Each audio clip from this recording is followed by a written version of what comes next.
PowerPoints. What I'll do is I'll post these edited PowerPoints too, because I got the full-blown PowerPoints, and there's a lot of stuff in there, and it's like, get rid of that stuff. Don't need that. This is all the key stuff. And then I'll go through the Excels, just hit on like one problem per chapter, just to show you, what it looks like, and maybe hit on some of the key aspects of the Excels. Do you guys, I guess depending on your majors, are you provided with Excel spreadsheets? Like in your financial accounting and managerial accounting, are they providing you with the Excel spreadsheet templates? So you're archiving them and putting them in folders so you can use them later at some point in time. Maybe you get a job as a financial analyst and you need some of those worksheets, some of those Excels, and you got them preloaded and you got the templates. It's like, why reinvent the wheel?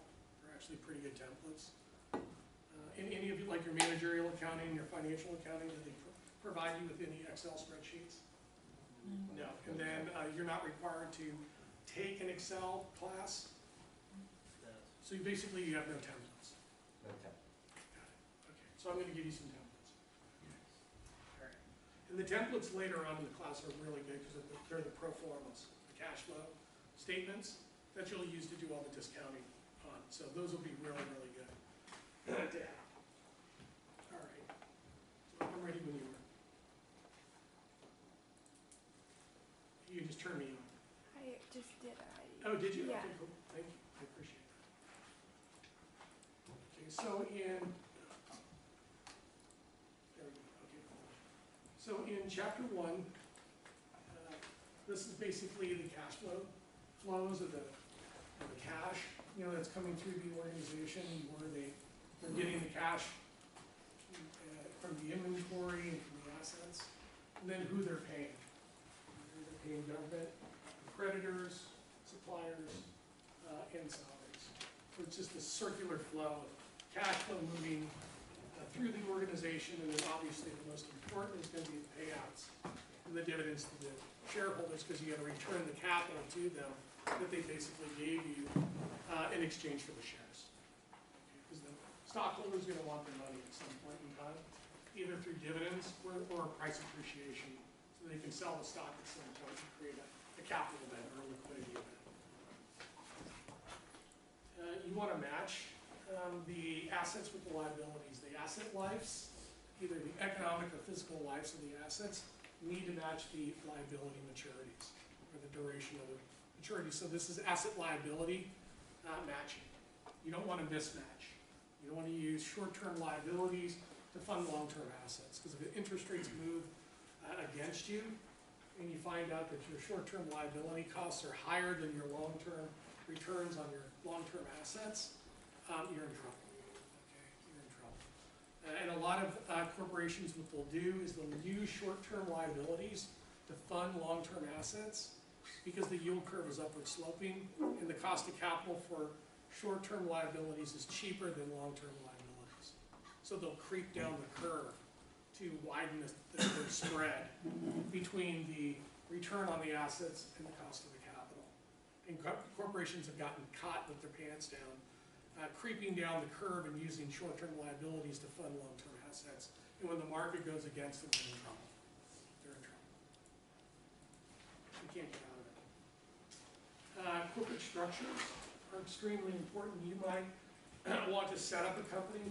At some point in time, I've set up multiple companies for myself, C corporations, LLCs, S corps. I'm not an attorney or an accountant, so I'm not going to do a limited liability partnership. But I will set up limited liability corporations, which are pass-through entities, which means if I ever get sued, they sue the entity, they don't sue me. So they can go after the assets in the entity, but they can't come after my personal assets. And that's one of the reasons why you set up these structures. It's the same for the S corp. There's a veil that protects you from liability. C corp, same thing. These are considered perpetual, they live on forever. You can do things in a C corp that you can't do in an LLC or in an S corp. So when you're setting up your company, you really got to understand what the liabilities are, and then where your revenues are coming from, to set up the corporation correctly. And most people do LLCs, they're just pass-through entities, which means the cash comes in, you pay the expenses, the money goes out, then you pay income tax or whatever. C Corps, you can retain earnings. And I like C Corps because I can actually issue shares in the company to motivate employees. I can create value, and if somebody ever wants to buy my company, they can give me money in exchange for the shares, and I can take their shares too. So if Microsoft buys me, they're gonna pay me $100 million, and they're also gonna exchange their shares for my shares. So it's really efficient when you have the C Corp set up, but it takes more time. To run a C Corp, the accounting's more expensive, and you have to have a board of directors, and you have to have board meetings, and you gotta take the minutes, and you gotta have bylaws, and there's gotta be corporate governance around it. Sole proprietorship, some people do it just because it's easy. You can deduct a lot of stuff, but again, if you do something stupid and you get sued, and you lose, they're gonna take everything under a sole proprietorship. If you want to set up a company, you can go to a business attorney and get it set up. Or I set up all my companies through LegalZoom. Cheap. I can set them up. Through the website, I can do my will, I can do my LLC, I can do my C, I can do my S, I can do my living trust, I can do everything through those guys. Okay. So, and usually you'll start with that, and then as your company grows, then you gotta hire the business attorney, and the tax attorney, and the tax accountant, and probably the trust attorney and the trust accountant too at some point. So it's important to understand the structures. And then most corporations are organized, either by function or product line, divisional line. They're usually by specialization. And this is obviously a functional line of business underneath the different functions, which are, as you can see, are basically the degrees that you can concentrate in. And usually when you walk into a company, either as a consultant or you're going to go work for a company, first thing you want to do is look at the organizational structure. See the lines of reporting and how the company is divided and how they work, the divisions work together. So you'll be doing an organizational scan when we look at Deutsche and UBS later on. And then just the factors that affect the stock prices. Obviously, external events, legal environments, the state of the economy obviously is going to have a major impact on the stock price, the cash flows that are coming in, how volatile they are, when do they come in, how big are they, and then obviously what industry is the company in, how big is it, what type of products and services they produce, and then obviously how do they do in managing their assets and their liabilities in their income statement. And then from the balance sheet income statement, cash flow statements, you can go to the bank and borrow money, you can raise debt in the debt market, with bonds, you can raise stocks, in the market, you have access to the capital markets. And if you're a smaller startup company, you're gonna use the financials in the business plan to solicit capital from angel investors, seed investors, venture capitalists at some point, and then investment banks in the end. Any questions on that?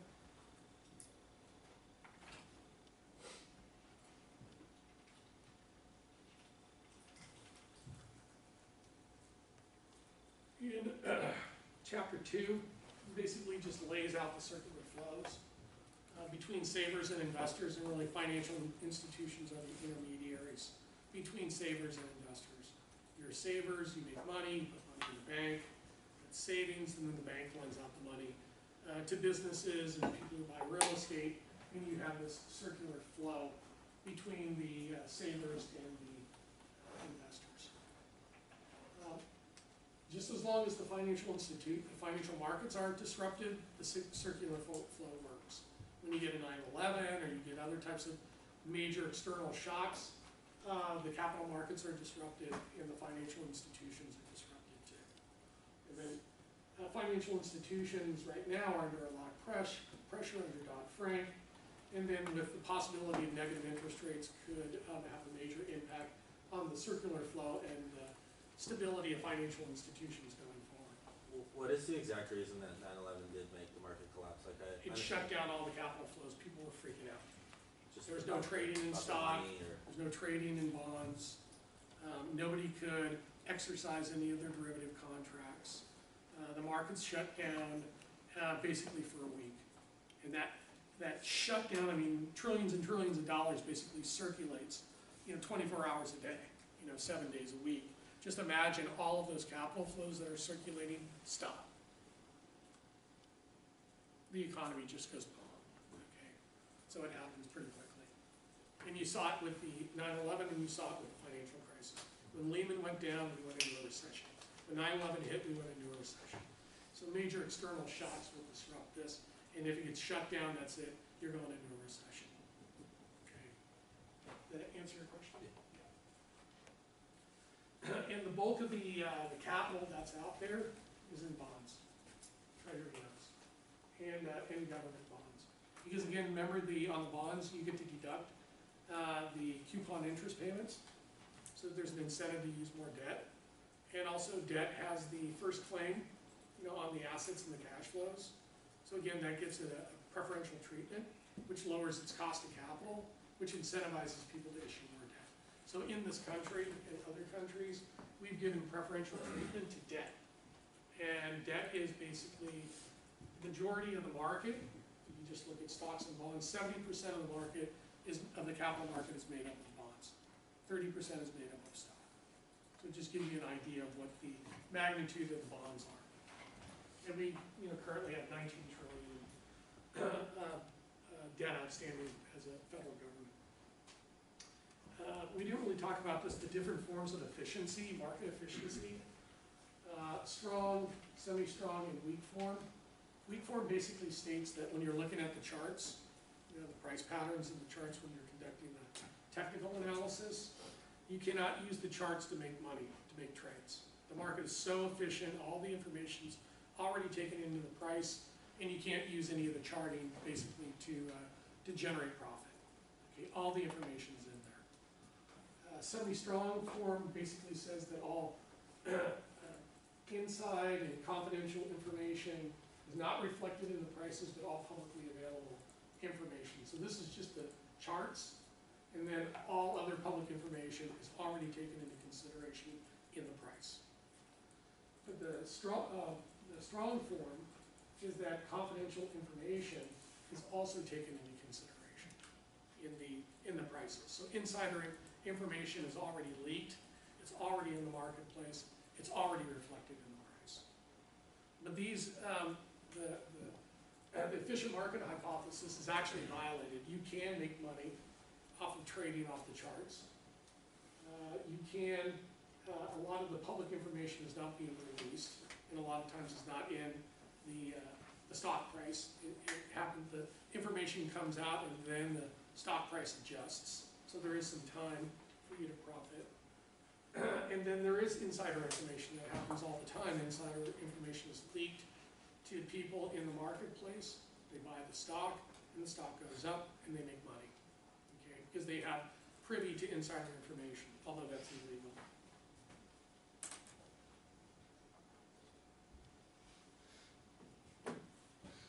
So the financial system is going to provide the money through different types of instruments. It's basically going to fund the assets, for the corporations. Okay, so that's your liability side, and then this is the asset side.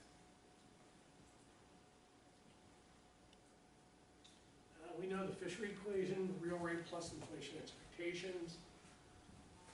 If that goes up, that goes up. If that goes up, that goes down. If that goes up, that goes up. If that goes down, that goes down. Okay, you got to play with the equation. And again, the inflation expectations is basically the key variable that's going to shift the yield curve up and down and cause it to flatten and invert.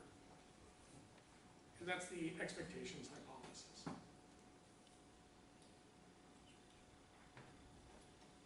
Again, I'm just hitting on some of the high points.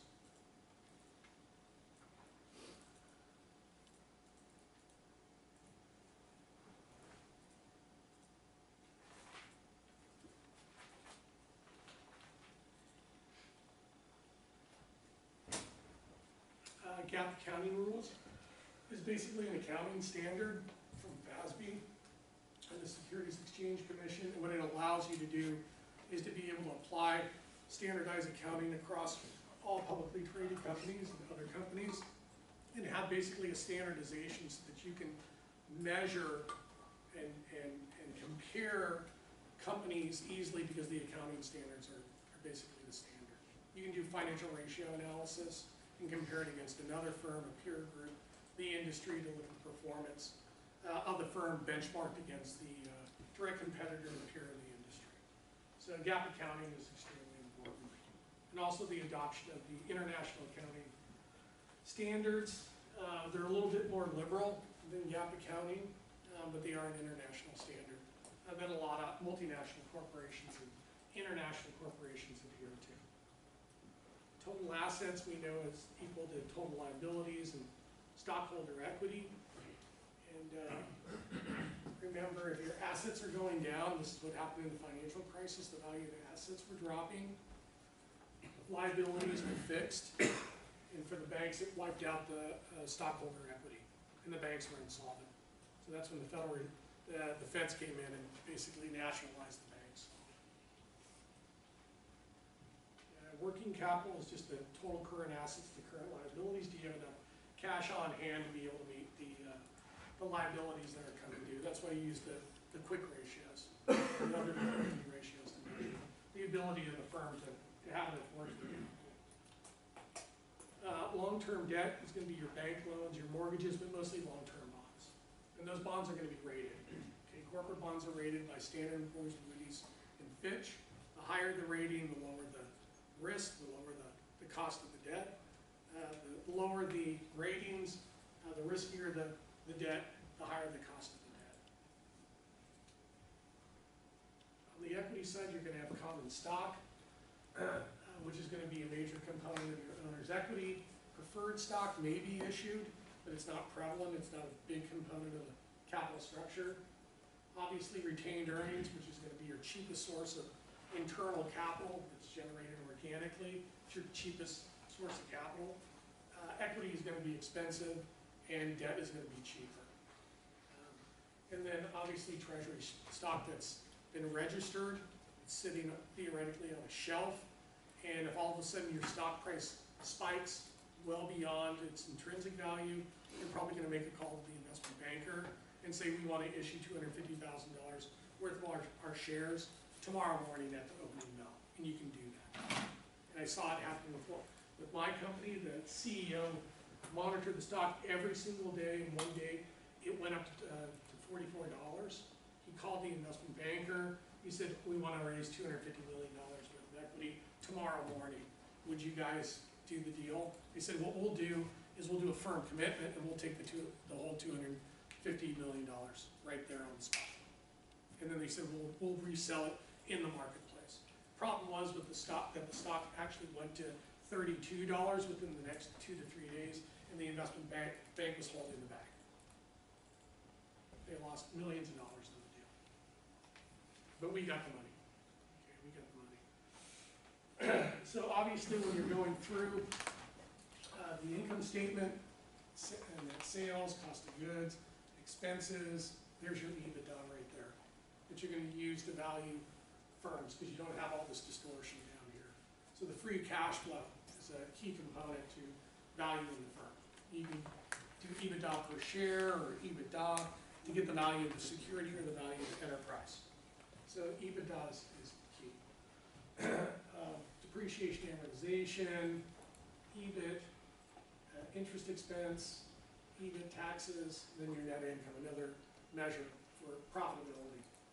Then any dividends, they don't pay any here, retained earnings, and then you have your common stock price. Here's your EPS right here, and your dividends per share. We can value the securities using those two measures, and then cash flow per share too.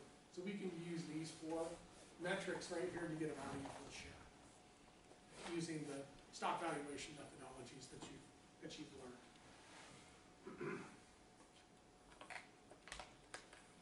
So we already talked about this.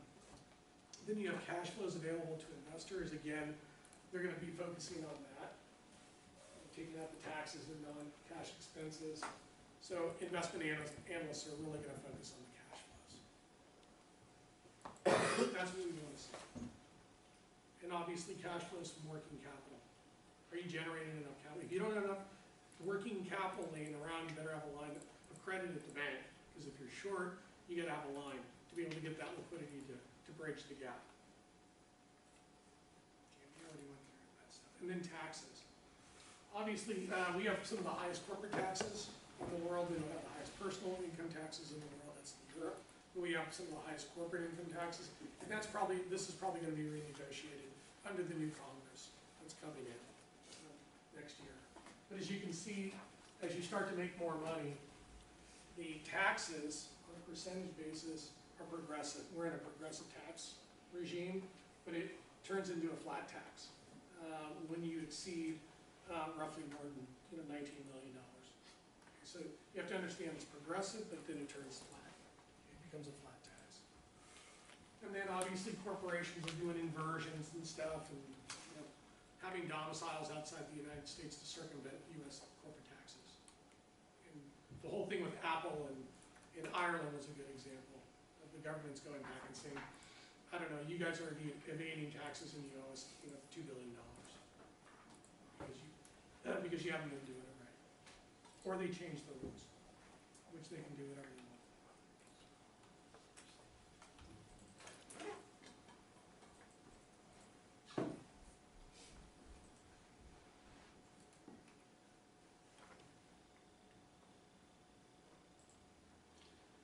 Common size income and balance sheets. Common size income statements and balance sheets. So basically that's all you're doing for the assets and the liabilities is you're summing it up and then dividing them back to get percentages. Okay, what this allows you to do is to compare the percentages. There's going to be targets here that you're going to want to target for both the assets and the liabilities as a percentage of the total assets and liabilities. So it allows you to be able to do trending analysis to see if you're on track, or if something's deteriorating, or if something's starting to grow. And you can also do this in comparison to other firms. You can do it against the firm, against the direct competitor, the peer group in the industry to see how you're doing benchmarked against the direct competitor peer in the industry. You can also do the common size with the income statement too. When you're benchmarking firms to get an overall financial condition and position of the firm, you're going to do ratio analysis. So when you start conducting the ratio analysis, what you're trying to do is to get a picture of the overall position and overall financial condition of the firm. So you'll look at the liquidity ratios first, which is going to be your current ratio and your quick ratio. You're going to look at the efficiency if it's a manufacturing firm, the inventory turnover, and the days sales in inventory. It'll also give you an idea of the efficiency in which the firm is operating, manufacturing, and selling. Accounts receivable turnover. How long is it taking us to get the money in? And do we have to change our terms to get the money in quicker? And then days sales outstanding. Again, how much sales are still outstanding. We want to bring those in quicker. Asset turnover, sales divided by the assets. Again, this is another really good measure of how you're utilizing your assets to generate the revenue. Fixed asset turnover, your longer term assets, how are they doing in generating the revenue also? And then important ratios like leverage ratios are extremely important. Total debt ratio. So the total debt to total assets, this is excluding the owner's equity. Debt to equity, in most cases, debt's going to be higher than equity, but in financial institutions, it might be lower or equal to 1. And then the equity multiplier is the total assets divided by the equity. So obviously you want this to be higher. And what we don't have is a debt to total market cap or debt to total liabilities. So how much of the debt is made up of the total liability structure? And if it's really high, that means that the If these are high, if this is high, the debt to total market cap is high, then the firm is probably over leveraged, which is risky, and that could affect the stock price. There's optimal leverage amounts. If you're under leveraged, the firm should be levering out, because if they're under leveraged, the return on equity is probably not being maximized. So you're leaving money on the table for shareholders, and they're not going to be very happy. Times interest earned, this is your coverage ratio, so your ability to actually cover your interest expenses. And again, you better have enough money to cover the interest expenses on the bonds, because if you can't, you're going to default. And there could be claims by the creditors to come in and basically force you into bankruptcy and take the assets to pay off the bonds. Gross profit margin, net sales minus cost of goods sold divided by net sales. Is the firm profitable? What are their historic profit margins, and how are the profit margins in comparison to the direct competitor, the peer in the industry? And then operating profit margins too. So how profitable is the firm? And again, they're meaningless unless you trend them and do a time series analysis, or you do comparisons against the direct competitor, the peer in the industry. More profitability, net profit margin, even return on assets. This is really important, return on assets. Return on assets, net income to total assets, and probably the most important financial ratio is your return on equity, net income to total equity. Shareholders are going to want to know how they're going to get paid, what the return is. And obviously different firms have different return objectives. High-tech firms, higher return; more mature firms, lower return on equity, but more stable. Earnings per share, net income divided by shares outstanding. Again, you're going to use projected earnings per share divided by I minus G times the multiple, projected out, discounted back to get the valuation. So EPS is what you're going to use to value mature company stocks. PE ratio, earnings per share projected times the PE ratio, is going to give you the value of the firm. Market to book, is the company trading below its book value? If it is, then it's probably going to get taken out. Okay, it's not maximizing value. So you look at market to book ratios all the time. Can I buy this firm? How much am I going to have to pay above the book value, the historical book value, to buy the firm? And in most cases, when companies are trading below their book, somebody's going to come in, accumulate the shares, and take them out because they underperformed or they did something stupid. And then here are your financial ratios broken down by liquidity, efficiency, leverage, profitability, and market value across time. But again, what you'll be doing is you'll be doing Deutsche against UBS, against the peer group, against the industry. So you can either do it across time, or you can do it across your competitors. And then the DuPont method basically takes the net income to net sales times net sales to total assets, and total assets to total equity to get the return on equity.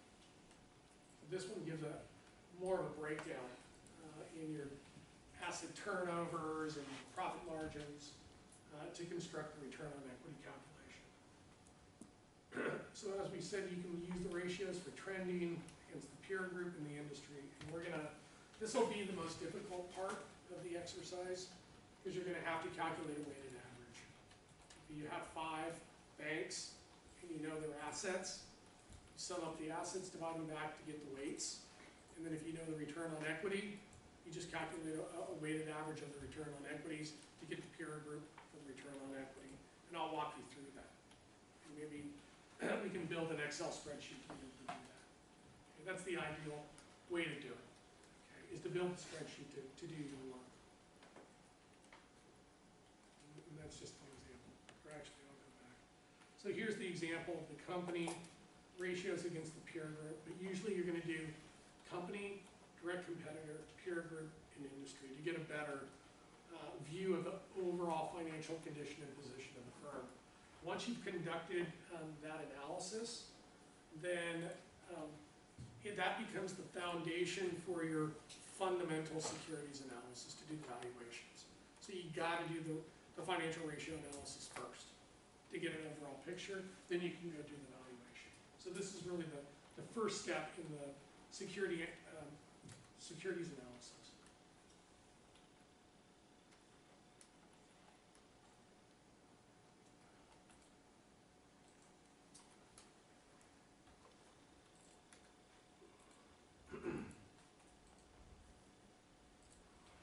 So the next chapter is really focused on valuation methods.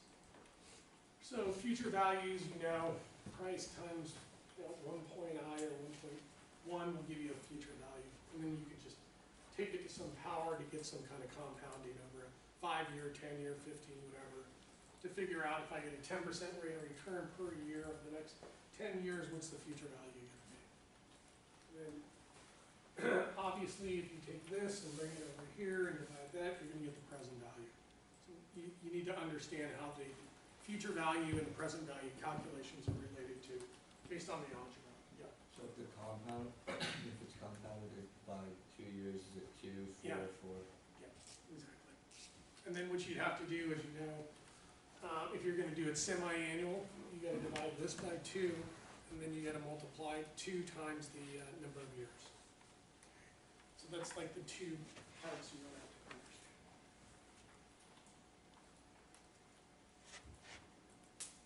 Oh yeah, and here it is right there. You have to divide the I and then multiply by the compounding period. So here you have the semi-annual compounding, and then continuous compounding. You have to be able to use the E calculation to be able to get the compound factor to be able to get the future value. It basically means that it's being constantly compounded, so it reaches a limit. And E is the equation. It's the limit, and that's what, like 3 point something. Can't remember. Maybe you guys know what the E compound, what the formula is. Some people know it out 50 decimal points. And then you have the present value again, your future value divided by the compound factor. So you can calculate future values. So again, when you're calculating the present values, you're going to discount these cash flows. It's going to be to the 1 power 2, 3, 4, 5. And when you're doing future values, it's going to be 5, 4, 3, 2, or actually 5, 4, 3, 2, 1. 5, 4, 3, 2, 1, 0. So just remember, this is 1, 2, 3, 4, 5. This is 5, 4, 3, 2, 1. Some students make some mistakes. And then the rule of 72. Again, we ran it at 40%, which was like less than 2 years. We ran it at 20, which was less than 4. We ran it at 10, which was, I think you doubled your money in 7. When we ran it at 10%, we were doubling our money in 9, and then at 5%, we were doubling our money in 14 years. Those are just rules. So I just memorized all those things, and I would just memorize them, okay? Because you'll always be right.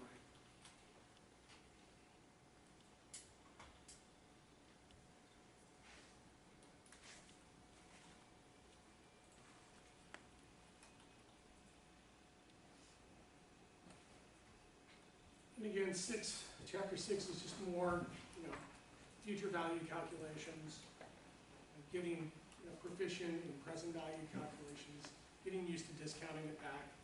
And again, remember the discount rate that you're using is, in most cases, your expected rate of return, if you're the investor. If you're the company, you're using the cost of capital. You're using the cost of capital to discount the cash flows. If you're going to expect an annuity stream in the future, and you know how long you're going to receive the money, you want to figure out what it's going to be worth today, or how much I need to put in. What's that future income stream worth today? You're going to use the present value of an annuity factor. Cash flow divided by I times 1 minus 1 divided by 1 plus I to the n. So it's a compounding factor. And you can use the same formula for the present value, and the future value. And perpetuity, here's your perpetuity, equal to the perpetuity model, either for perpetuity bonds or using the perpetuity or the dividend discount model. And it just, this, if you do the algebra, it decomposes down to just the cash flow divided by I. And that could be the dividends, or that could be the coupon of the bonds.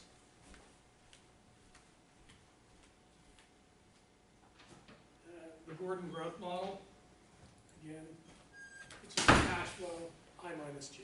And the assumption is the cash flow is going to grow at a constant rate forever.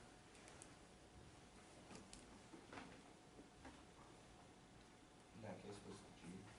The G is the growth rate of the cash flow. Okay? So the numerator is going to grow at a constant rate forever. In perpetuity, it's just cash flow divided by I, which assumes that the cash flow is going to be flat forever. So that's going to be a more conservative assumption. The Gordon growth model would assume constant growth, which would be a little bit more aggressive.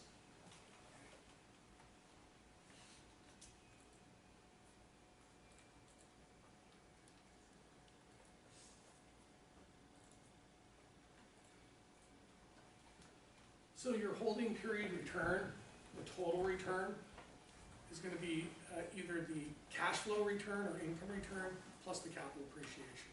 So total return is measured by income return and capital appreciation. The return on the income that you're getting, which is basically the cash flow divided by the value of the price, plus the change in the price. Okay, that's your capital appreciation.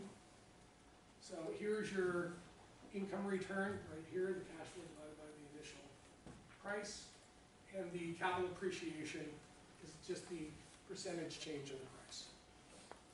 Now, if the company doesn't pay dividends, and all the total return comes from capital appreciation, the stock is going to be extremely volatile. If they do pay dividends, the dividends are going to stabilize the total returns, and the total returns are going to be less volatile. So dividend-paying stocks are less volatile. And then expected return on the asset is just the return scenarios times the probability. So again, a weighted average. A weighted average under different scenarios. Expansion, growth, recovery, recession. And then you'll get probabilities to that and calculate expected return based on those probabilities. And you can use economics or other types of scenarios to be able to get to the expected return on the asset. The variance and the standard deviation, basically it's just the dispersion squared, sum it up. It's going to give you the variance, the dispersion, and then you put the square root on it to get the standard deviations, which becomes a standardized unit. And now you can divide the expected return by the standard deviation to get the risk-adjusted rate of return. Or the standard deviation divided by the expected return gives you the coefficient of variation. So you'll see for the finance majors as you move into institutions and investments, you'll see the standard deviation come up more and more and more as a standardizing methodology to standardize the units, to do the analysis. And it gets back to statistics. Statistics are extremely accurate in generating information for decision making if you have a large enough sample. And obviously if you have a large enough sample, you're going to get a normal distribution, and you're going to get, you're going to apply the confidence levels, 99, 95, 90, and where does the observation lie within two standard deviations from the mean. Obviously 99 is going to be scientific, 95 is social sciences, and we're probably going to use 90 in finance, or 95%. This is more restrictive. So this may cause the t statistic to be insignificant, but if we go to a 90% confidence level, the t statistic could become significant because we're relaxing the restrictions and allowing for more sample error to come in and not allow it to negate the statistical significance of the variable. You're going to have tall, tight distributions, which means that it's very easy to predict the means. But when the distributions are flat or have fat tails, They're riskier, there's more dispersion, and it's harder to forecast. And you can see the difference between, you know, treasury securities compared to small stocks, small companies. You can see how dispersed they are in the distribution compared to a very tight distribution. Then the coefficient of variation, standard deviation divided by expected return. If we're looking at 3 portfolios, we want the one with the lowest. And if we flip it, we want the one with the highest. And if we flip it, that's a risk-adjusted rate of return. And if we flip it and subtract the risk-free rate from the expected return, that's called the Sharpe ratio. So again, we're using these metrics to do a lot of measurements and comparability to be able to make investment decisions. So here's the Sharpe ratio. You know, I'm not a big fan of the Sharpe ratio. I like just the clean, you know, unit of return per unit of risk, so I can see it really quickly. When you add and take out the risk-free rate, it becomes a little bit harder. But usually the risk-free rates are pretty constant in the short run, so you really don't need it mathematically. So you can just resort to the return to risk ratio to make decisions in the short run. And then the expected return on the portfolio, again, just another probability. If you know the expected returns on the stock and you know the percentage in which that stock makes up the portfolio, you can calculate a weighted average for the return. It's just a weighted average. And then the variance, you're going to square the standard deviations, and then you're going to have the returns, and then 2 times the returns, and times the covariance or correlation you can use, but the covariance is going to give you the variance of the portfolio, and if you put the square root on this, you're going to get the portfolio standard deviation. And if the stocks within the portfolio, if the returns have low, no, and negative correlation with each other, the standard deviation is going to be reduced. If they co-vary with each other or they're highly correlated, the portfolio variance and standard deviation will go up. You want to add assets to the portfolio whose returns do not co-vary with the other stocks and whose returns have low, no, or negative correlation. Is that just in case? It creates diversification. Is that just in case one of them goes down, they don't all go down? Exactly. So diversification is key in constructing not only stock, bond, and real estate portfolios, but also when you're structuring your company, making sure your divisional lines are correlated to each other to a certain degree, but the cash flows are not correlated. So if any one goes down, it doesn't follow the whole market. It doesn't take down the whole company. And then your correlation coefficient is just your covariance divided by the 2 standard deviations of the 2 stocks. So again, here's another example of using standard deviations to standardize the covariance. So you'll see that a lot. Will be standard deviations applied. And again, the correlation is going to be between +1 and -1. And again, you want to add stocks to the portfolio whose returns have low, no, or negative correlation with each other. And you'll get diversification. And if you can do that, what happens is it reduces the unsystematic or diversifiable risk and only leaves you the market or the economic risk in the end. And this becomes your beta in your capital asset pricing model equation, and we'll go through that a little bit more.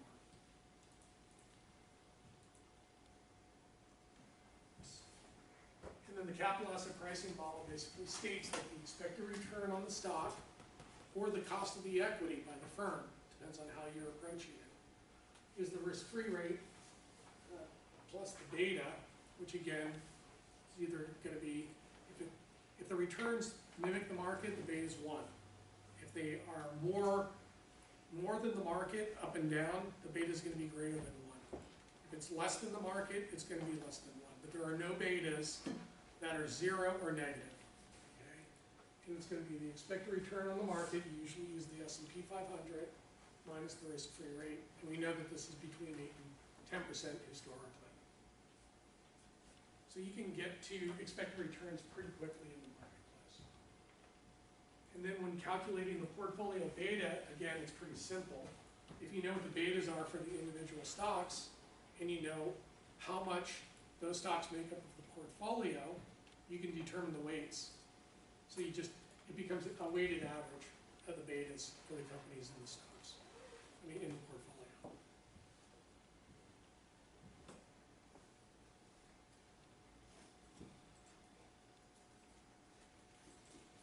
How are we doing on time?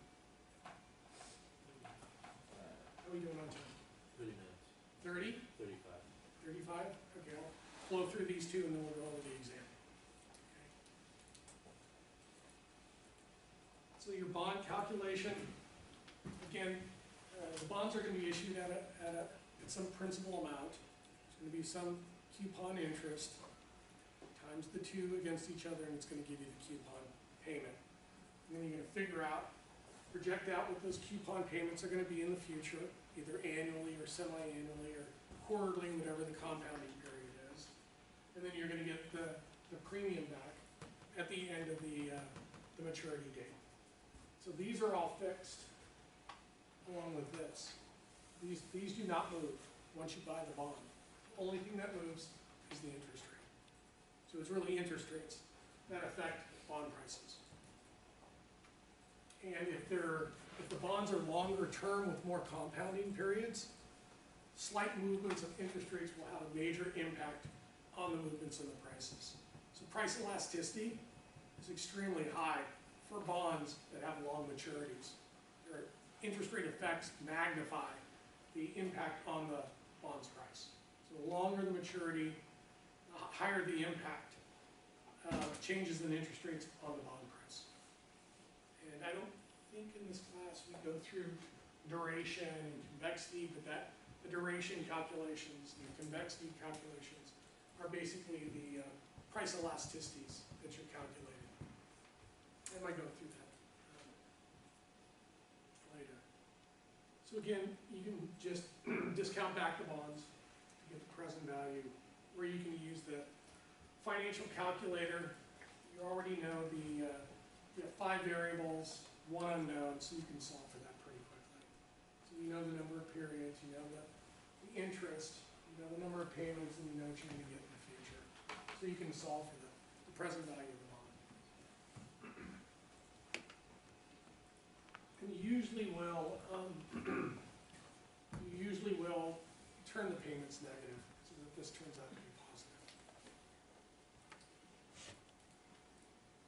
And again, in the Excel spreadsheets that I'll give you, you can just plug it in and you'll have the formulas, the macros to be able to calculate the price and the yield to maturity. Bonds are going to trade at either par, a discount, or premium. I'm issuing a bond at 10%, market interest rates are 10%. It's going to trade at par, which is $10,000. All of a sudden, interest rates go up. The bond is going to be trading at a discount. So at par, the coupon interest and the market interest are the same. And then the bonds start to trade. If the interest rates go up, the bond prices go down and they trade at a discount. If interest rates go down, then the bond prices go up and they trade at a premium.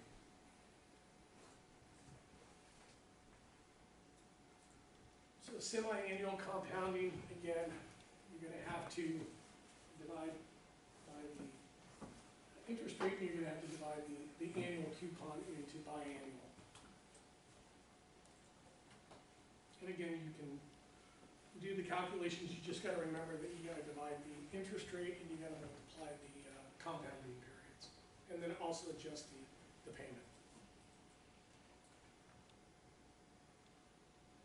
Zero coupon bonds, they don't pay any coupons, so you're basically getting an implicit interest rate or effective interest rate on the bond. So it's really just the bond, what you're going to pay for it today and what you're going to get at the end.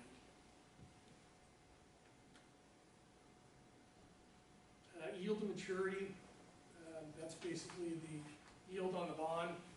So if you know the face amount, you know the term, the coupon rate, and you know where it's currently trading in the marketplace, you can calculate the yield to maturity.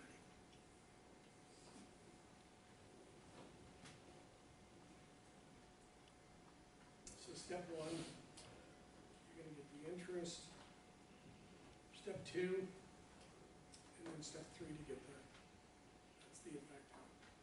Bonds trade, when corporate bonds are issued, they are rated by the different rating agencies. AAA, AA, that's institutional grade. There, triple B, double B, double BB, CCC, this is junk down here. High yielding, high probability of default. Low yielding, very low probability of default. So a lot of those subprime mortgages were securitized and issued as bonds. They were rated AAA in the institution's bottom, thinking that they were safe.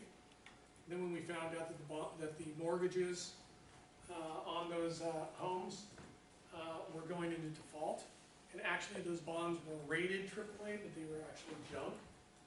And once the bonds were downgraded by the rating agencies, the institutions had to sell off the bonds, and that caused the bond prices to collapse. And in most cases, those bonds were worthless. The federal government bought them anyway. So you can get, the way we look at it is here's the yield on these bonds by different ratings. And then we're going to subtract out the risk-free rate, which is going to give us the credit spread. And with bonds, we're talking about credit spreads. So this is 172 basis point spread, okay, over the 10-year treasury. So we talk in basis point terms, not in percentage point terms, when we're talking about bonds. 145 basis points, 90 basis points, and 63 basis points. You have to memorize this, okay? You have to memorize this, because people are going to be talking to you, and they're going to be talking in basis point terms, and if you don't know what they're talking about, you're out of the conversation. Okay? And when you go to conferences, they talk about everything in basis point terms. And then here's your yield curve, upward sloping, flattening, and inverting. Okay, one more.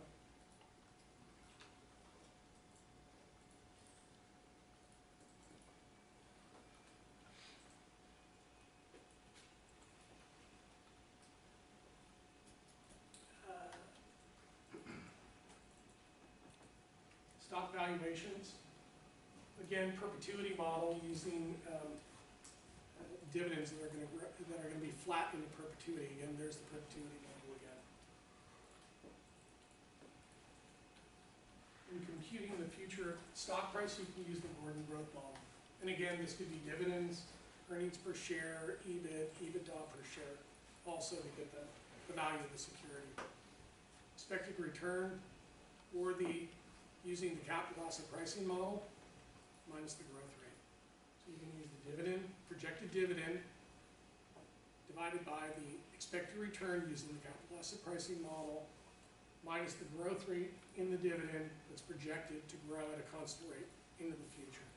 So you're using the Gordon growth model to calculate the value of the security. And then you use the discounted cash flow, or DCF method, to use the supernormal. So you got the dividends, projecting them out. You got to project it out. Let's say this is a 5-year holding period. You got to project it out 1 more year. And then you're going to use perpetuity or Gordon growth to get the terminal value. And you're going to add it here, and these are going to be to the 5th power. So this is where all the students make the mistake. 5-year holding period, you got to grow it out 1 more year. Use perpetuity, Gordon growth, or multiple approach to get the terminal value. You add it back to the 5th year, and you discount everything back to the present to get the value of the share. And I'll go through that over and over again. Okay. All right. How much time do I have? 25 minutes. Okay. So what I'll do is I'll let you go through the Excels. I would check your numbers, check your answers using the Excel, and look at the equations, you know, the Excel formulas, so you can get some training on the Excel side. And my computer's freezing up. Let's go to the exam. So let me give you the strategy on the exam. What I would do is I would go through it and set up the problems, okay, set up the categories. And then what I do is I go through and I would mark the ones that you can do first, the easy ones first. Then you mark the ones that it's going to take more, that you know that's going to take more time, and you mark those and you do those second. And you leave the last ones that you don't know or you're confused about, you leave them for Thursday. So you'll have basically Wednesday night to study the stuff that you're uncomfortable with, or that what I would do is I would do the exam in waves, set it up, get the structure down, and then complete the ones you know first, move into the ones that you know that are going to take a little bit more time, and then study on Wednesday night, come back, and then finish it and add in more detail to complete the analysis, okay? So,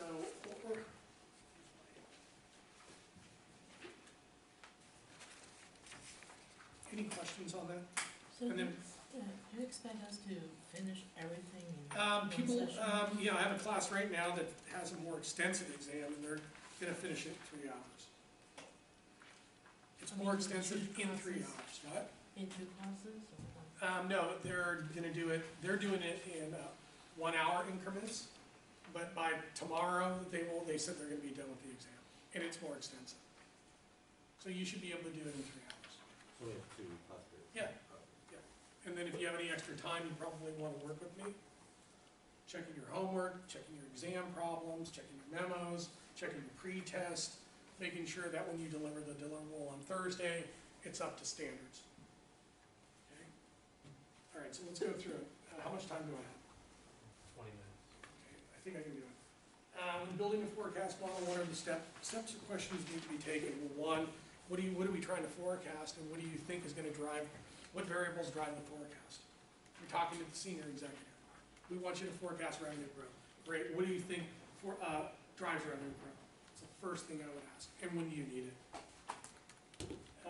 How do you determine dependent and independent variables? Well, theory. If I'm trying to forecast revenue, first thing I'm gonna do is ask the experts, and I'm gonna go do the research in the finance literature and find the peer-reviewed journal articles that basically cite through theory what variables drive revenue growth.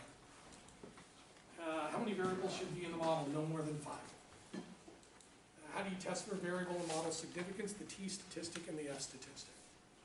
If I get multicollinearity, which one do I keep, which one do I throw out? You keep the one with theoretical validation, the one that's been cited the most in the peer-reviewed journal articles. If it's the one that has the most statistical significance through the T statistic and is cited the most, you're in. You win. Okay?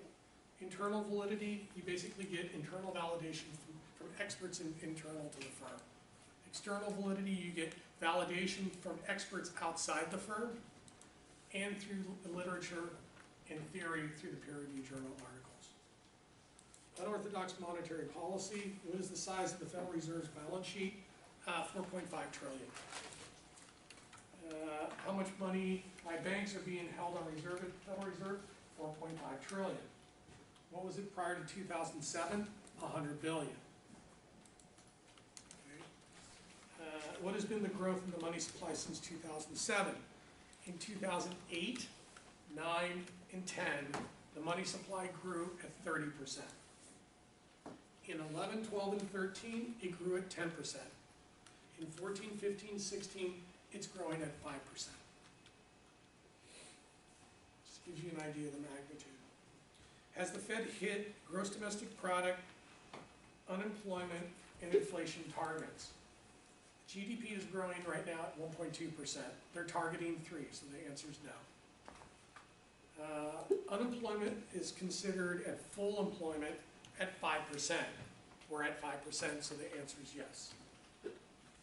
Inflation targets, inflation is currently at 1%.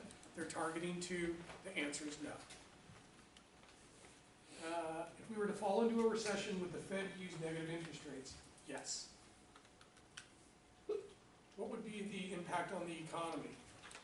It would probably lower currency values, so it would stimulate exports. But in the long run would probably, consumers would pull back and people would be too scared because they're scared of falling into a recession. Asset prices, it would probably inflate asset prices. For savers and investors, it would be horrible because they would be getting negative returns. For businesses, it would probably benefit because it would lower their cost of capital. And for financial institutions, it would be bad because they usually have to pay interest on deposits, but they invest those deposit money in bonds, and the bonds are yielding negative interest rates. So their interest margins would be hurt and their stock prices would be hurt. And you would also get a disintermediation. People wouldn't be putting deposits on banks. So it's not in the book. Okay. Discount rate, expected return and cost of capital. Using the Fisher equation, what variables drive risk-free rates, i.e. nominal interest rates, up and down? Well, real rates of return and inflation expectations. Inflation expectations shift the yield curve up and down. And inflation expectations, along with the Federal Reserve, open market operations, they will go in, market, they will buy and sell bonds on the short end, and they will, in most cases, they will sell the bonds, which drives bond prices down, interest rates up, the curve will flatten, and in most cases they overshoot and oversell, and that drives short-term interest rates to invert. And we probably will see a stock market peak 12 months later, and we'll be in a recession 24 months later. I asked that question under this. So show the equation, show the Fisher equation, show an upward sloping yield curve. Remember, inflation expectations in an upward curve in the Fisher equation is positive when the curve is upward sloping. When it's flat, inflation expectations are 0. And when the curve is inverted, inflation expectations are negative. What impact do movements and shifts in the yield curve have on short-term and long-term interest rates and asset prices? Everything. The curve shifts up, asset prices go down. It shifts down, asset prices go up. How does the Federal Reserve influence interest rates? Through open market operations is the policy tool. They use to move bond prices and interest rates. What is the objective of buying and selling bonds? Well, to drive bond prices up and interest rates down to stimulate the economy. To sell bonds, drive bond prices down and interest rates up, and cool the economy. So the Federal Reserve uses open market operations through to buy and sell short-term securities to drive interest rates up and down to cool or stimulate the economy. If the Fed buys and sells bonds, what is the impact on bond prices? We already talked about that. What is the impact on interest rates? Does the Fed control and influence directly short-term or long-term interest rates? They directly impact short-term interest rates. They could affect long-term interest rates, but it's really the market that determines long-term interest rates. The Fed determines short-term interest rates. What were your overall observations of the relationship or correlation between the yield curve and the S&P 500? Well, it was negative, right? When the curve inverted, the stock market went down. Did the curve lead or lag the peak? Well, it led the peak in the stock market. If it did by how many months? It led the peak by 12 months. Did the curve flatten or invert? It flattened, then inverted, prior to the peak. On the short or the long end? On the short end. Can you use the yield curve to predict stock market peaks and recessions? Yes. By how many months? 12 months to the peak. Once it inverts, 12 months to the peak, 24 months to the recession. Capital and commodity markets. Why is it important to track stock, bond, oil, and gold prices and the value of the dollar? Well, trillions and trillions and trillions and trillions of dollars are traded and held in those asset classes every single day. 24 hours a day, every minute of the day. Where are these prices now? Well, we know that the stock market, you may wanna do some research, but I think the stock market was using the Dow, 18,630 something, so it's above the 18,000. Bond yields, I think I looked yesterday, is at 1.66 on the 10-year. Oil was trading at, I believe, 45, 44, I haven't tracked it in a while. And gold was trading at, I believe, around 1150, maybe 1200 an ounce. And the dollar was trading at 131 to the pound, and I think it was 111 to the euro. So I want to see if you know, if you're tracking them, you want to be tracking those. So you might want to look those up. For the day one, just the day of the test one? Yeah, it doesn't matter. I mean, if your approximations are good, but I just want you to know how to track them. That you know oil prices are in barrels and gold is in ounces, and you're using the Dow index, and you're tracking the 10-year treasury, and you know the exchange rate between the euro and the pound, which is probably two of the most important currencies. Okay, and then give me a trend. Well, I think the stock market's been trending up, bond market's been trending down, oil's been trending down, gold has been trending down, and the dollar's been trending up. It's been appreciating. So I was looking for just, do you even know the overall direction of these asset classes? And then the supply-demand dynamics. You can use one curve, one plot, or you can use, 5, I don't really care. But do you understand, the supply-demand, dynamics? Can you conduct supply-demand analysis? For the quantity and the price of these assets, these asset prices. If the demand curve shifts out, prices are going to go up. The demand curve shifts down, quantity demand is going to shift back, the price is going to go down. If the supply curve shifts back, prices are going to go up. If the supply curve shifts out, the prices are going to go down. Can you do that for the 5 asset classes? And explain, give me some scenarios. Can you conduct the microeconomic analysis around the prices of these asset classes, and give me some examples? Again, I'm trying to train you to think this way, because this is the way all senior executives think. They've all been trained in this stuff, and they know exactly what the impacts are going to be. Financial product innovation and engineering. What's the #1 factor that drives financial product innovation? Something happens.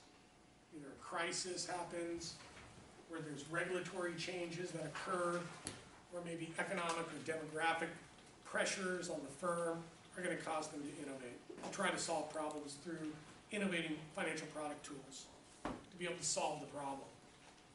#1 problem, market volatility. I want to reduce my stock market risk. I hold a lot of money in stock. How do I mitigate the damage of stock market volatility in my portfolio? Well, you use hedges. You can use the derivative hedges for one, but you can also buy a financial product with guarantees in it. Okay? And you're going to have to understand not only how to design the product, but how to market the product, how to distribute the product, and then how to figure out, well, is it going to be financially feasible for us to design this product, because it's going to cost us a lot of money? Are we going to generate enough revenue from this product to compensate us for the costs that we're going to spend on developing it? And if our net present value is positive, we're going to do it. If our internal rate of return is above our hurdle rate or benchmark rate or required rate of return, we're going to do it. And if I can get break even in less than 3 years or 2 years or 1 year, we're going to develop the product. Modern portfolio theory. I want you to draw out, Markowitz's fishing frontier. You have the expected return of the portfolio on the Y, you have the portfolio standard deviation on the X. Capital allocation line comes up. Fishing frontier is tangent to the capital allocation allocation line. Also, the utility curves.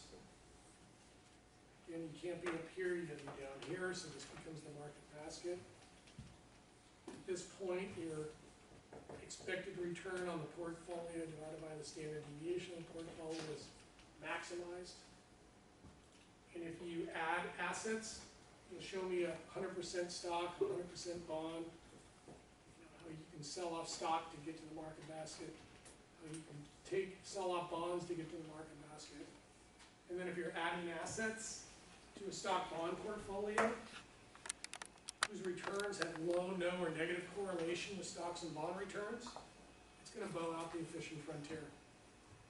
And if you bow out the efficient frontier, yeah, it's gonna reduce the expected return on the portfolio, but the portfolio standard deviation is gonna be reduced significantly more. And that's gonna cause the portfolio standard deviation to go down, and the risk-adjusted rates of return to go up. Particularly if your expected returns are locked in at 8 to 10%, which is what everybody wants, because we can double our money, I can double my client's money in less than 10 years. So that's basically it. And then being able to move off and up the capital allocation line, off the efficient frontier onto the capital allocation line through leverage. Margin accounts on your stock or mortgage on your real estate.